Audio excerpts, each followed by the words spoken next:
आखिर क्यों किया रावण की पत्नी मंदोदरी ने अपने ही सगे देवर विभीषण के साथ संभोग? दर्शक बंधु, क्या आपने कभी सोचा है कि रावण जैसा महान योद्धा, शक्तिशाली असुर और लंका का सम्राट, जिसकी झपट से देवता भी कांपते थे, उसके महल के अंदर क्या हो रहा था? उस महल में एक स्त्री थी, मंदोदरी, जिसकी सुंदरता अप्सराओं को भी मात देती थी और जिसकी बुद्धि रावण से भी कहीं अधिक प्रखर थी। लेकिन सवाल यह है, अगर मंदोदरी इतनी महान थी तो फिर क्यों उसने अपने ही देवर विभीषण के साथ संबंध बनाए? क्या यह सिर्फ राजनीति थी या फिर एक ऐसी सच्चाई जो हजारों सालों से छुपा दी गई?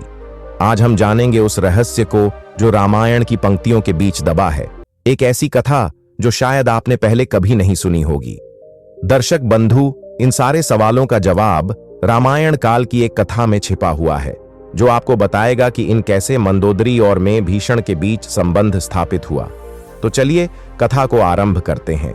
लेकिन आगे बढ़ने से पहले आपको बता दें कि गरुड़ पुराण में कहा गया है कि कथा हो या सीख, अगर बीच में छोड़ दिया जाता है तो वह पाप की श्रेणी में आता है। तो आपसे निवेदन है कि वीडियो को अंत तक पूरा देखें, और अगर आप एक सनातनी हैं तो वीडियो को लाइक करके चैनल को सब्सक्राइब जरूर कर लें। बहुत समय पहले, जब आकाश इतना समीप था कि पर्वत उसकी छाया से डरते थे, जब समुद्र का गर्जन देवताओं के नगाड़ों सा प्रतीत होता था, तब एक स्वर्णिम नगरी जल के बीच खड़ी थी। ऐसी नगरी जिसका वैभव तीनों लोकों में गूंजता था। उसका अधिपति एक ऐसा पुरुष था जिसने अपनी अपार शक्ति, तपस्या और साहस के बल पर ब्रह्मांड को झुका दिया था। उसका नाम सुनते ही शत्रु देश सिर झुकाते थे और देवताओं के कुल भी थर्राने लगते थे। वह राजा बल का मूर्तिमान रूप था, परंतु शक्ति जब सीमाओं को भूल जाए तो वह स्वयं के लिए भी संकट बन जाती है। यह सत्य राजा के जीवन में धीरे धीरे आकार लेने लगा था, परंतु वह स्वयं इसे देख नहीं पा रहा था। राजा की रानी, अपूर्व सुंदरता और अद्भुत बुद्धिमत्ता की धनी, अपने स्वामी को देखती और भीतर ही भीतर व्याकुल होती। उसने राजमहल के स्वर्ण सिंहासन के पीछे भी वह दरारें देख ली थीं, जिन्हें घमंड के हाथों उकेरा जा रहा था। उसने अनेक बार नम्रता से, प्रेम से, दृढ़ता से राजा को चेताया, प्रभु, जब नदी अपने तटों को भूलती है तो वह जीवन नहीं, विनाश लाती है। विजय का उत्सव तभी मंगलकारी होता है जब वह धर्म के दीप से प्रकाशित हो, अन्यथा अंधकार के रथ पर सवार होकर जो बढ़ता है वह स्वयं गहन गर्त में गिरता है। परंतु राजा, जो अब अपने ही पराक्रम के जादू में बंध चुका था, रानी की वाणी को केवल मधुर संगीत समझकर अनसुना कर देता। उसकी दृष्टि में वह अबाध विजेता था जो किसी भी दिशा से चुनौती स्वीकारने को तत्पर था। इसी स्वर्ण नगरी में राजा का छोटा भ्राता भी निवास करता था, वह जो सत्य की मशाल लिए अंधकार से जूझता रहा। उसे शक्ति का मोह नहीं था, उसे धर्म की प्रतिष्ठा का अभिमान था। दिन रात वह राजा को समझाता, भ्रातृवर्य, धरती का भार बढ़ने पर ही वह कांपती है। जब धर्म को रौंदा जाता है तब प्रकृति स्वयं न्याय का उपकरण बनती है। शक्तिशाली वही है जो अन्याय के विरुद्ध स्वयं का भी विरोध कर सके। परंतु राजा की आत्मा अब गर्व की गुफा में बंद थी, जहां से सत्य की कोई पुकार भीतर नहीं पहुंच सकती थी।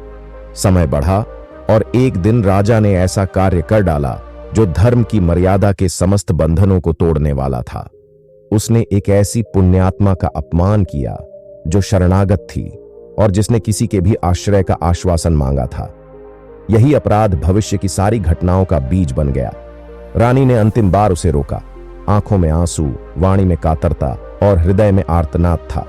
उसने कहा, प्रभु, न्याय के प्रतिकूल चलने वाला पथ सुगम प्रतीत हो सकता है, किंतु अंततः वह आपदा की खाई में जाकर गिरता है।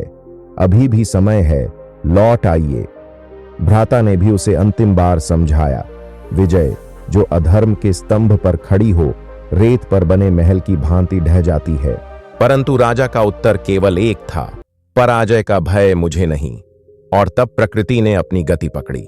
एक दिन उस स्वर्णिम नगरी के द्वार पर वह शक्ति आ पहुंची जिसे धर्म का वरदहस्त प्राप्त था। युद्ध का बिगुल बजा, महासमर छिड़ा। नगरी जो कभी अमरता की प्रतीक थी, अब चीत्कारों से भर गई। राजा ने अपने समस्त बल, अपने समस्त मंत्र, अपने समस्त अस्त्र शस्त्र का प्रयोग किया, परंतु जब भाग्य स्वयं पीठ मोड़ ले तब वीरता भी व्यर्थ हो जाती है। राजा युद्ध भूमि में गिर पड़ा और उसकी प्रचंड कीर्ति धूल में मिल गई। रानी ने महलों की छतों से उठते धुएं को देखा। वह जानती थी कि जिसे वह जीवन भर संभालती रही वह स्वयं ही अपने विनाश का कारण बना। उसने आंसुओं को अपना तेज नहीं बनने दिया, बल्कि शेष बचे राज्य और प्रजा को सहारा दिया। राजा का धर्मप्रिय भ्राता, जिसने समय रहते धर्म का हाथ थाम लिया था, अब ध्वस्त लंका के समान उस नगरी को फिर से खड़ा करने का प्रण लेता है।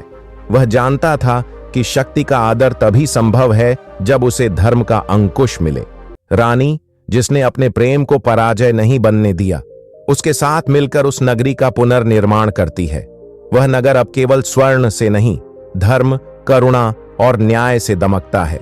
समय बीतता है, इतिहास राजा की वीरता को तो याद रखता है, परंतु रानी की धैर्यशीलता और भ्राता की धर्मनिष्ठा को अमर कर देता है। तीनों दिशाएं, बल, धर्म और प्रेम, समय के आकाश में तारे बनकर चमकते रहते हैं, सिखाते हुए कि बल बिना धर्म अधूरा है, धर्म बिना प्रेम निष्ठुर है और प्रेम बिना विवेक मृग तृष्णा है। लंका नगरी की महारानी मंदोदरी, रावण की पत्नी, एक अत्यंत बुद्धिमती, धर्मपरायण और तपस्विनी स्त्री। उसका विवाह असुरों के सम्राट रावण से हुआ था, पर रावण की वासनात्मक प्रवृत्तियों ने कभी उसे सच्चा प्रेम नहीं दिया। रावण महाशक्तिशाली था, पर उतना ही अहंकारी और स्त्रियों के प्रति अपमानजनक। मंदोदरी ने अपनी आंखों से रावण को कई बार पराई स्त्रियों के पीछे भागते देखा। यहां तक कि उसने सीता माता का हरण भी मंदोदरी की इच्छाओं के विरुद्ध जाकर किया था। मंदोदरी ने रावण को बार बार चेताया था, स्वामी, स्त्री का अपमान करोगे तो राज्य की नींव डगमगा जाएगी, पर रावण ने कभी उसकी बात नहीं मानी। इसी बीच एक ऐसा पुरुष था जो हर बार मंदोदरी के शब्दों में सच्चाई को पहचानता था। रावण का छोटा भाई विभीषण, जो स्वयं धार्मिक था, सत्यवादी था और सबसे महत्वपूर्ण बात, वह मंदोदरी का सम्मान करता था।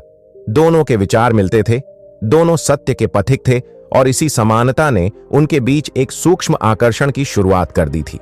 रावण दिन ब दिन पाप की राह पर बढ़ता गया और मंदोदरी दिन ब दिन अकेली होती चली गई। वह अकेली थी पर कमजोर नहीं, वह दुखी थी पर पतित नहीं। राम रावण युद्ध छिड़ा, रावण मारा गया और लंका वीरान हो गई। रावण की मृत्यु के बाद विभीषण को लंका का राजा बनाया गया। अब मंदोदरी एक विधवा थी और विभीषण सत्ता का नया केंद्र अब यहां से शुरू होती है। वह कथा जो शास्त्रों में नहीं परंतु लोक कथाओं में बार बार कही जाती है। कुछ लोक कथाओं के अनुसार युद्ध के बाद मंदोदरी की सुरक्षा और सम्मान की जिम्मेदारी विभीषण पर आ गई थी। दोनों ने जीवन के अंधकार में एक दूसरे का सहारा बनना शुरू किया।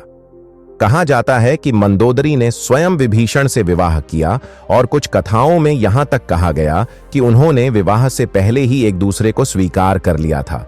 लेकिन यह संभोग सिर्फ वासना का विषय नहीं था, यह दो पीड़ित आत्माओं का मिलन था। एक पत्नी जो उपेक्षित थी और एक भाई जो सत्यवादी था। इस मिलन में प्रेम था, सम्मान था और वो शांति जो शायद रावण कभी मंदोदरी को नहीं दे पाया। पर क्या यह सच है? क्या मंदोदरी ने सचमुच अपने देवर के साथ ऐसा संबंध बनाया या यह सिर्फ एक काल्पनिक कथा है जिसे समाज ने अपनी सोच के अनुसार मोड़ लिया? शास्त्रों में इसकी सीधी पुष्टि नहीं मिलती, लेकिन लोक कथाएं और जैन बौद्ध साहित्य में इसकी झलक जरूर मिलती है।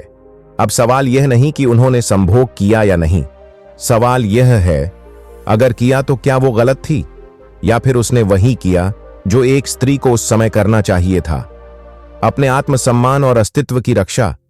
कभी कभी इतिहास सिर्फ राजाओं की कहानियां नहीं होता, बल्कि उन रानियों की भी दास्तान होता है जिनकी आवाज दबा दी गई। मंदोदरी की यह कथा भी उसी आवाज की गूंज है। तो आप क्या सोचते हैं? क्या मंदोदरी और विभीषण का संबंध सही था या यह सिर्फ एक कल्पना है जो समय के साथ विकृत होती चली गई? मंदोदरी और विभीषण की यह कथा हमें यही सिखाती है कि हर रिश्ता, हर निर्णय, हर भाव सतह पर उतना सरल नहीं होता जितना दिखता है।